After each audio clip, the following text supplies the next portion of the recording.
And welcome back to Pious Learning. We are here again with another video, but this time for class 9, that's Fundamental Unit of Life.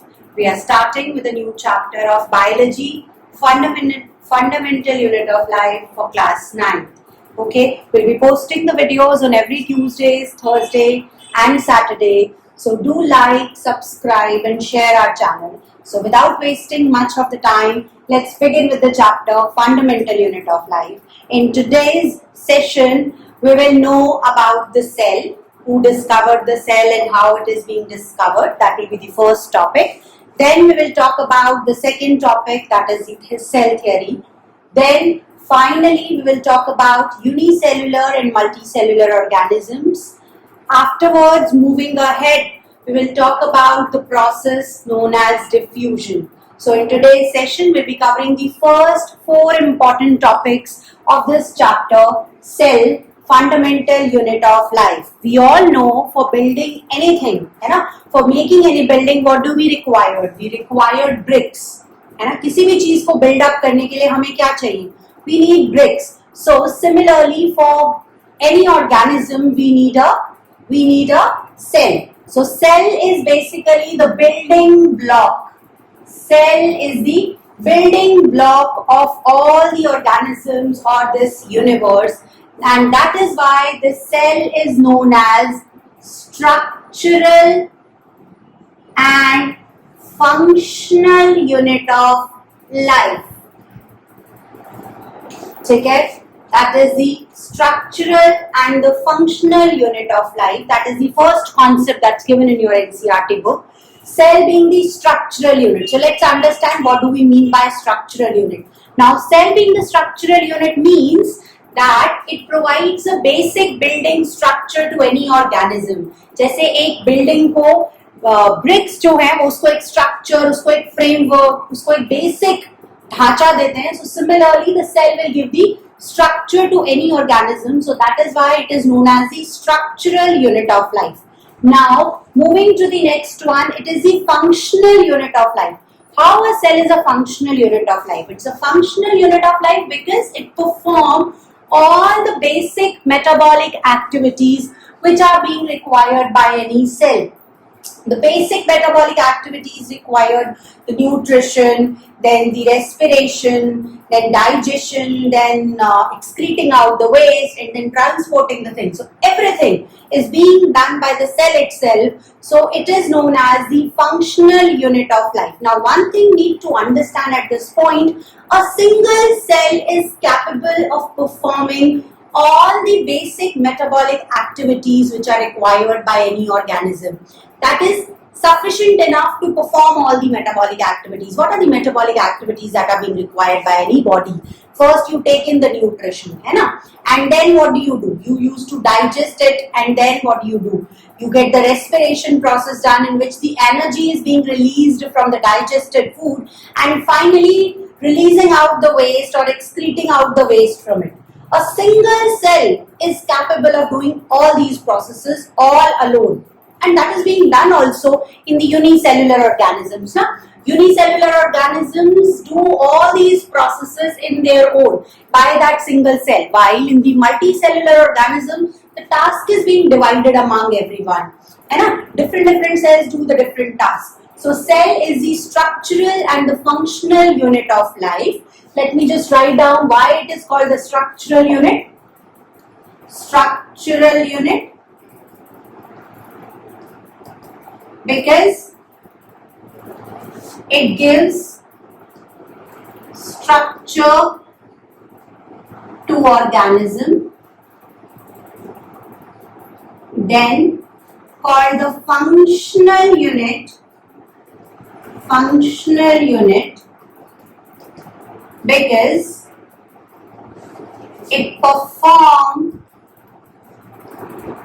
all the basic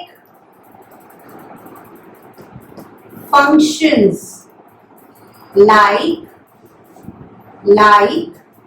nutrition, respiration, excretion, transportation and so on.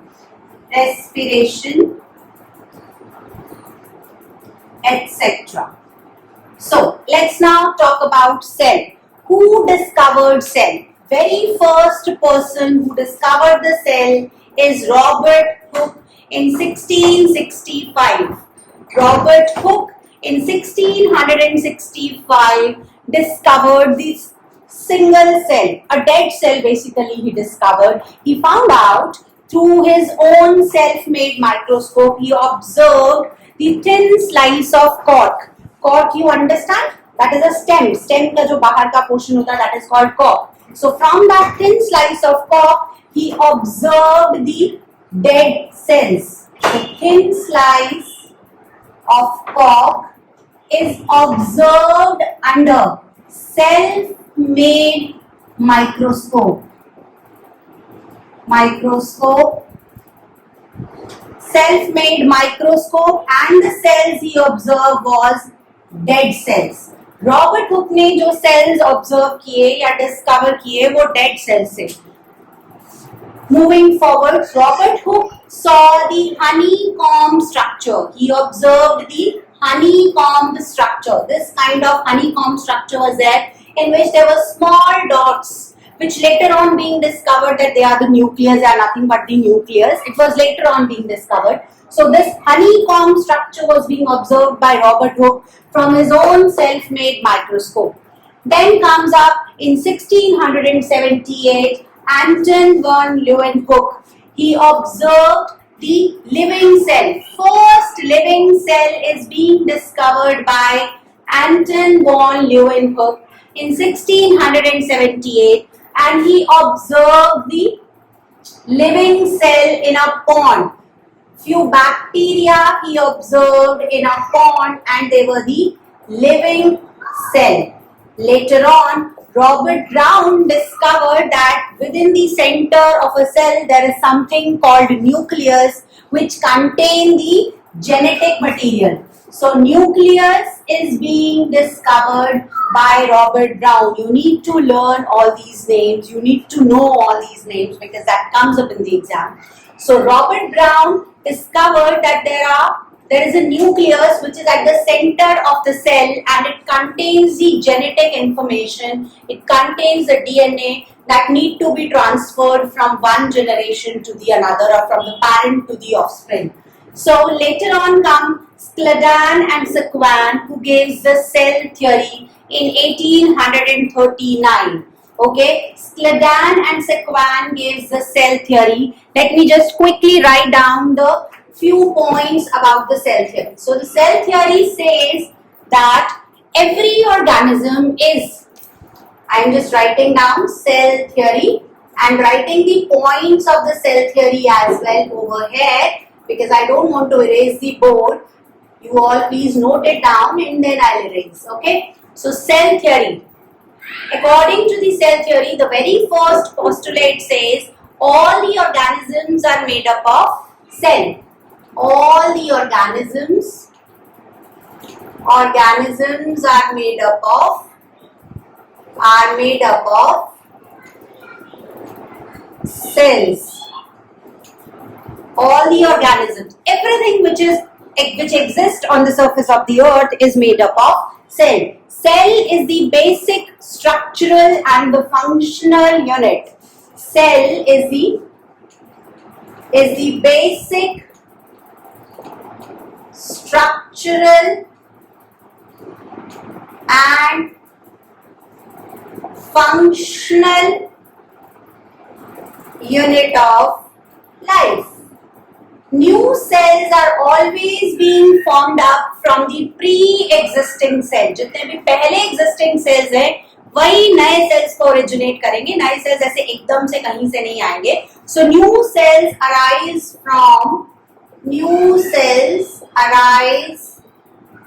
from pre-existing cells. All the new cells arise from pre-existing cells, and every organism starts its life from a single cell. Life on the surface of the earth has also been originated from a single cell. This theory was given by Scladan and Sequan, which is known as cell theory. So I guess You all understand? You all understand what we have discussed? And let's now move forward to the next topic, that is unicellular and multicellular organisms.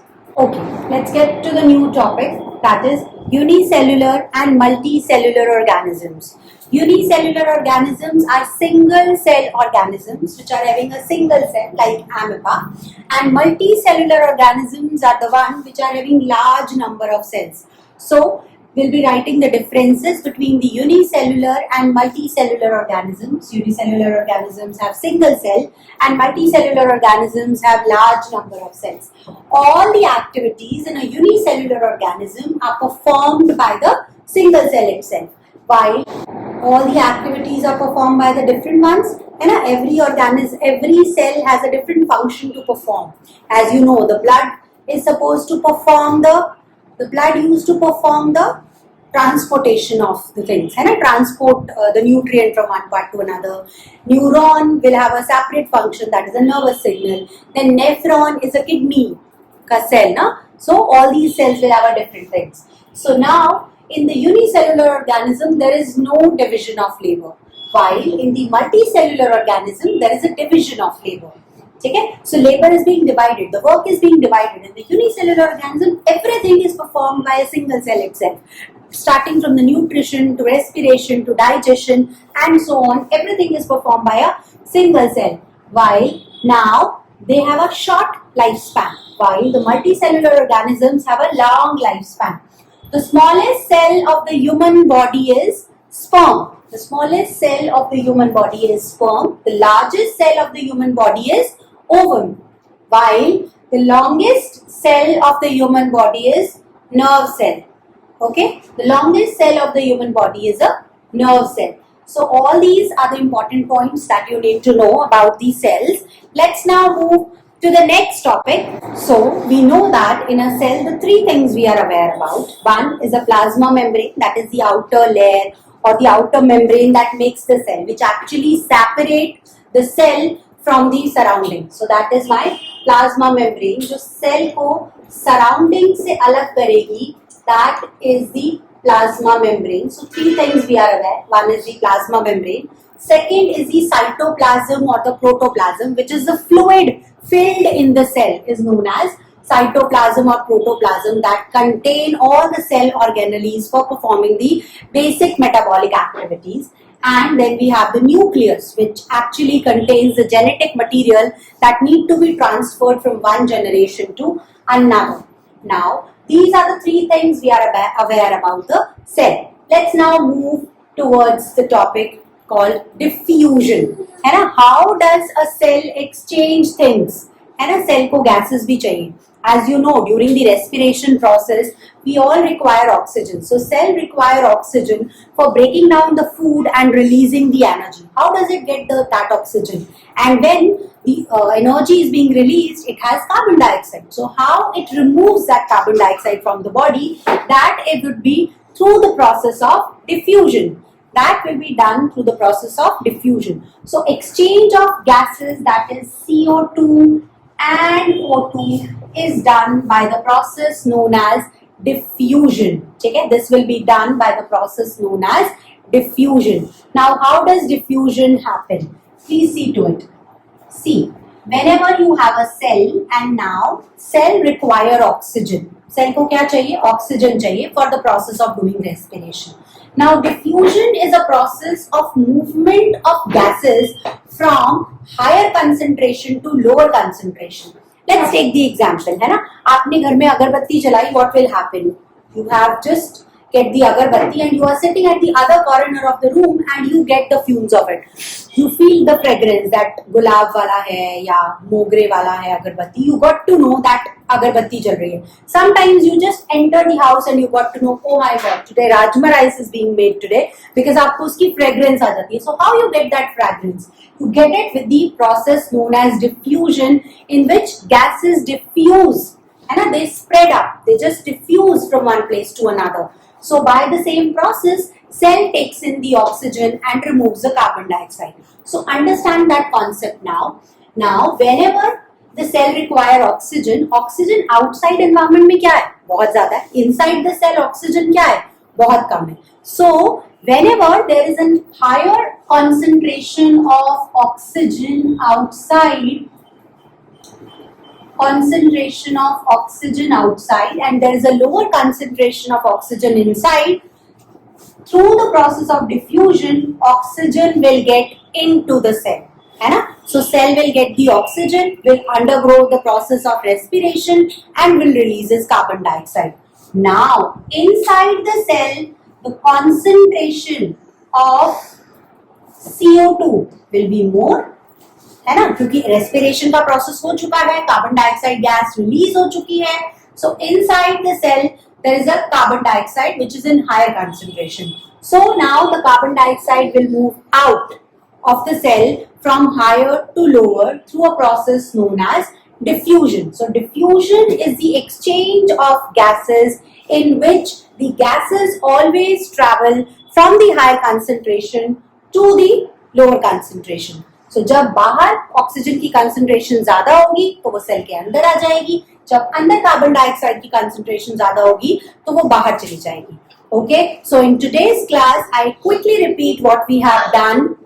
So in the today's class let's quickly repeat what we have done. The very first thing that we did was what is a cell, then who discovered the cell, then who discovered the nucleus, then we quickly talk about the cell theory, then we talk about the unicellular and multicellular organisms, the largest, longest cells, and finally to the diffusion. In the next class we will discuss about osmosis and the other topics like mitochondria, Golgi apparatus and so on. Okay, let's now meet in the next class. Bye bye everyone. Take care. Keep watching Bias Learning.